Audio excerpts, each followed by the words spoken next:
இயேசுவில்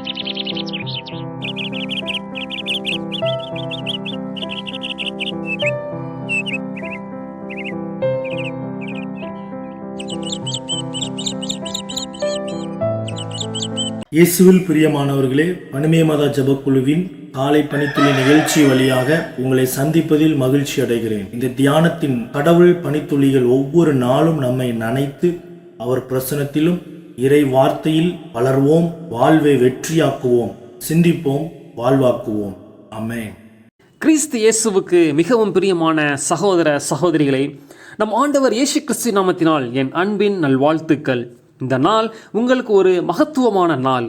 இன்று ஆண்டவர் இயேசு லூக்கா நற்செய்தி 18ஆம் அதிகாரம் 16ஆம் வசனம் மூலம் நம்மோடு பேசுகின்றார்.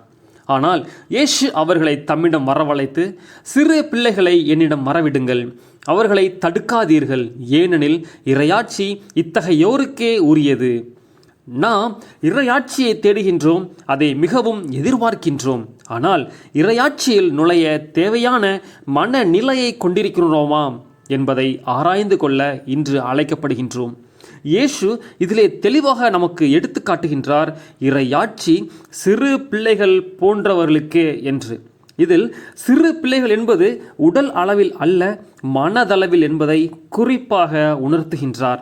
ஆம், சிறு பிள்ளைகள்தான் தங்களுடைய உள்ளங்களில் கள்ளம், கபடு, பொறாமை போன்ற எண்ணங்களை வைத்து கொள்ளுவதில்லை.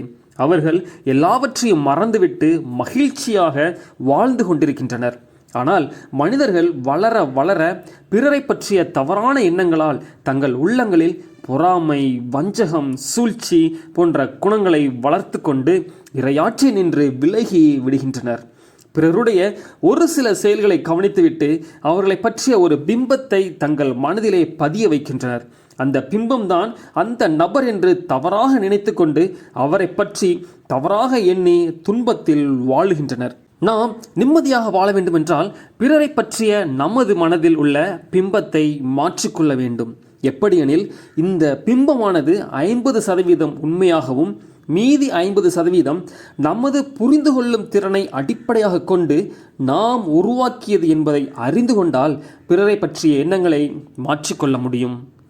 நமது மனதில் உள்ள பிம்பம் அவர்களது ஒரு சில அம்சங்களை தவிர அவர்களது ஒட்டுமொத்த இயல்பையும் சுட்டி காட்டவில்லை என்பதை புரிந்து கொண்டால் நமது எண்ணங்களை மாற்றிக்கொள்ள எளிதாகும். மேலும் பிறருடைய செயல்பாடுகளை ஒவ்வொரு முறையும் பார்க்கும் பொழுது அவர்கள் மீதுள்ள நமது எண்ணங்களை மறு ஆய்வு செய்து கொண்டு மாற்றிக்கொண்டே இருக்க வேண்டும். அவ்வாறு செய்யும் பொழுது நம்மை நாமே பிறரை பற்றிய தவறான எண்ணங்களிலிருந்து நம்மை காத்து கொள்ள முடியும். நமது மனமும் மகிழ்ச்சியால் நிரம்பும். பிறரை பற்றிய தேவையற்ற எண்ணங்களிலிருந்து விடுபட்டு நாம் சிறு பிள்ளைகளைப் போல கள்ளம், கபடு, பொறாமை போன்ற எண்ணங்களிலிருந்து விடுபட்டு இறையாட்சியை நெருங்கி செல்வோம். இயேசுவும் நம்மை அரவணைத்து ஏற்றுக்கொள்ள காத்திருக்கின்றார். செயல்படுவோமா? சிந்தித்து வாழ்வாக்குவோம். இயேசுவின் வருகைக்கு ஆயத்தமாவோம். நாம் ஜெபிப்போம். எங்கள் அன்பு இறைவா, நாங்கள் பிறரை பற்றிய எதிர்மறை எண்ணங்களிலிருந்து விடுபட்டு சிறு பிள்ளைகளைப் போல இறையாட்சிக்கு தகுதி பெற கிருபை தாரும். இதற்கு தேவையான அருள் வரங்களை கொடுக்குமாறு எங்கள் ஆண்டவரும் மீட்பருமாகிய இயேசு கிறிஸ்துவின் நாமத்தில் ஜெபிக்கிறோம் எங்கள் ஜீவனுள்ள நல்ல பிதாவே. ஆமேன். இந்த நாள் உங்களுக்கு ஒரு மகத்துவமான நாளாக அமைய OLS ஜபக்குழு சார்பாக என் அன்பின் நல்வாழ்த்துக்கள்.